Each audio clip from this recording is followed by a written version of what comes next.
I'll get you, Sonny.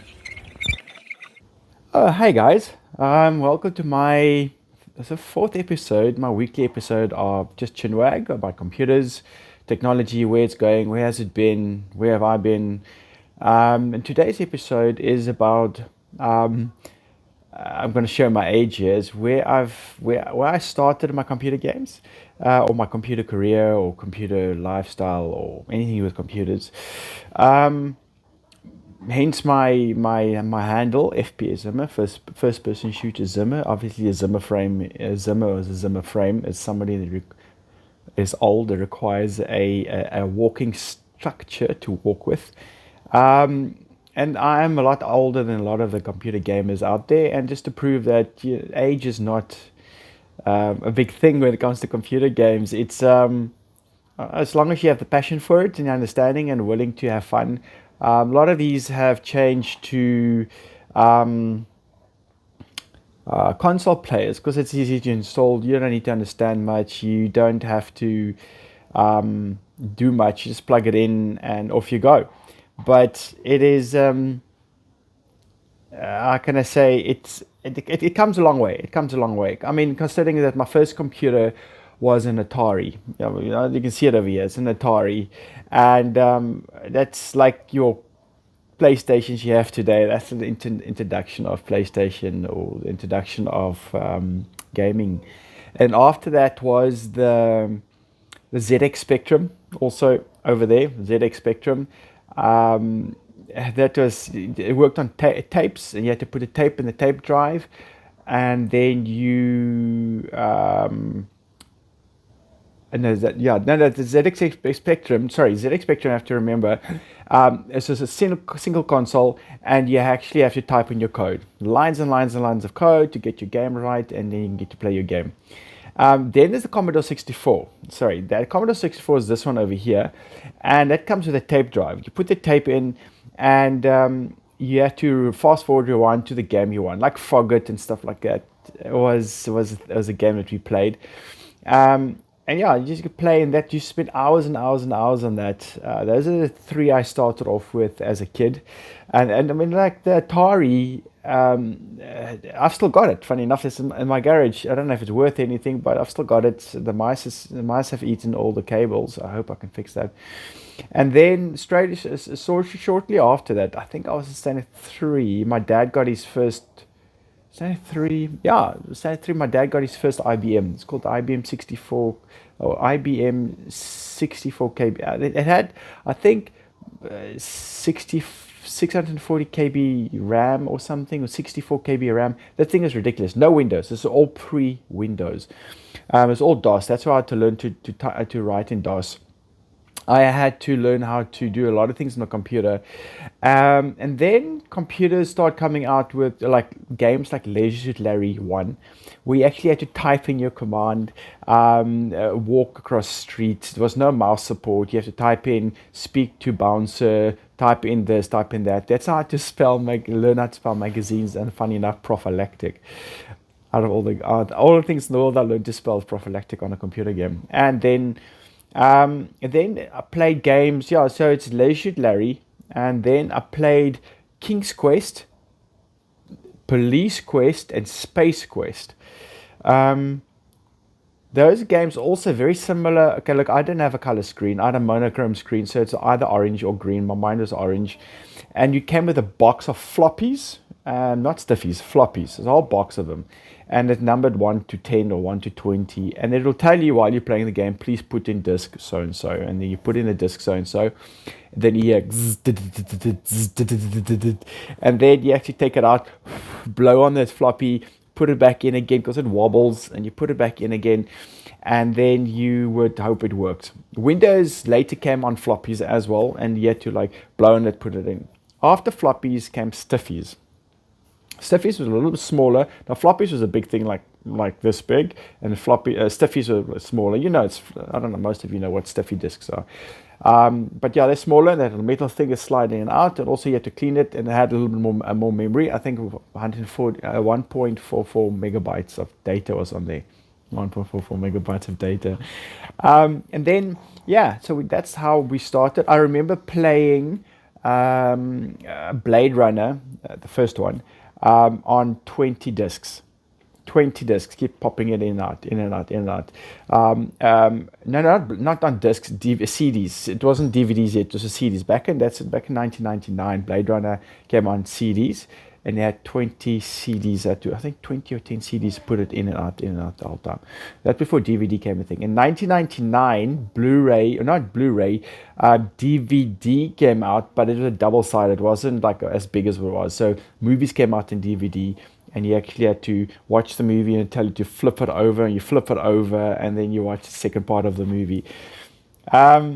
So yeah, that was my introduction to computers, and everything was trial and error, because it wasn't really. My dad wanted the thing to work. It didn't want to work. You smack it up on the side. You hear smack it again. It works. And then, yeah, computers wasn't a thing to buy. You rent and lease it, and then after they ask you if you want to keep it, and it still costs you a lot of money to keep. My dad got his first laptop as well, and it wasn't a color screen. It was a black and white screen, and the pixels that you see today with pictures, it wasn't really pictures. It was inked in a way, and then you can see the pictures of whatever. So it just moved on from there until I think my first proper PC was an AMD. I didn't go Intel yet. I got an AMD in Athlon, and I played games like Duke Nukem. I remember Duke Nukem had no mouse support. It was a keyboard, left, right, forward, and backwards. That's it. Left, right, forward, and backwards. And you said like Duke. Then Quake came out as well, and Unreal Tournament. That was a big game changer in first-person shooter competitive gaming.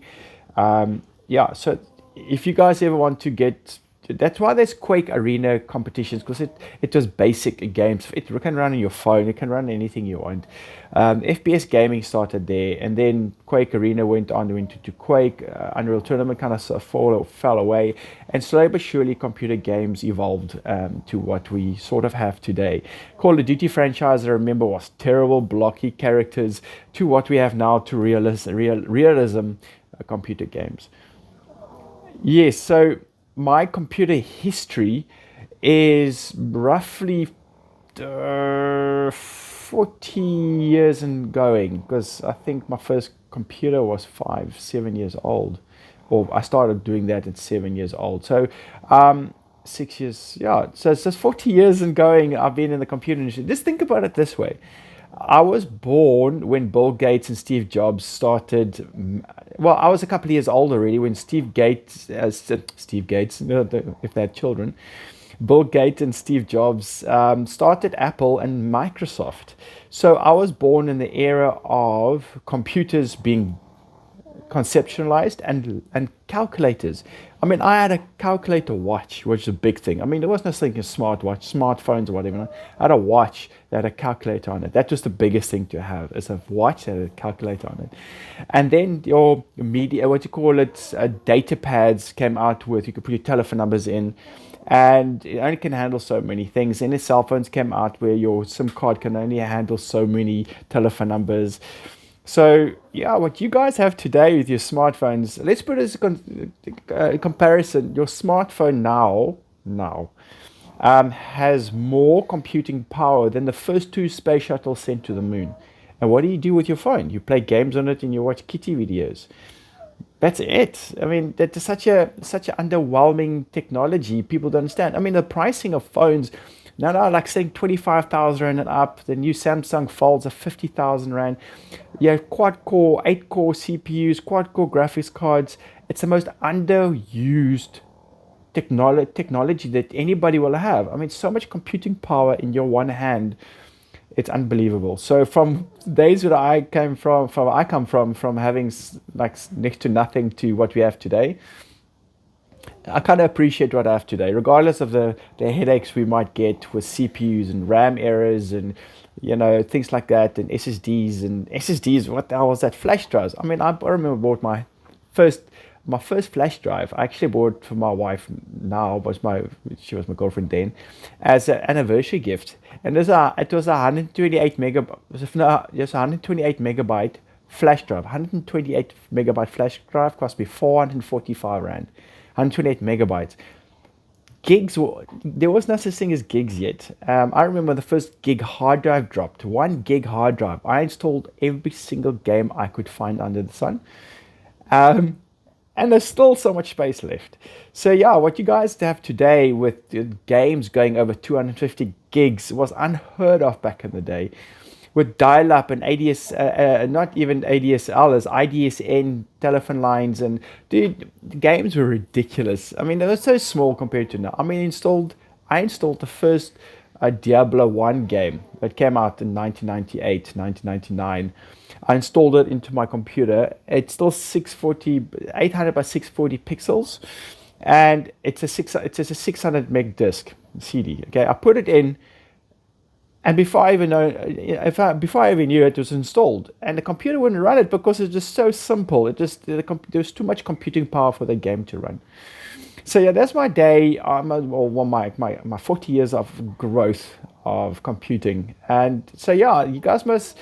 It's a wake up call for myself to look what I've come from to what I have today, and how I appreciate what we have today, because it's so fast. It's lightning fast. All these things that we have is lightning fast.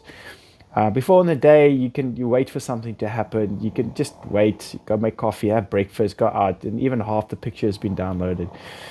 So yes, guys. Yeah, I think we kind of take stuff for granted. The computers and technology we have today, from cell phones, computers, consoles, technology, we take it for granted. Speak to your parents, but when they had computers, speak to your family members, like rather on the older side, and see what they have to say, and then reminisce on technology. And you count yourselves lucky that you actually have good internet. Good internet, such a blessing. And relatively fast computers. I mean, it's still very relatively priced prices, because back in the day they were really expensive. You're paying $5,000 back in the day. I saw an advert, an American thing, $5,000 for a really slow computer, IBM computer. It's like, what makes you think that today it's next to nothing? Well, guys, I'm glad, or I hope you guys enjoyed that little trip to the past, my reminiscing on my computer history. But yes, I hope you have a great day. Look after yourself, be safe, and enjoy your gaming.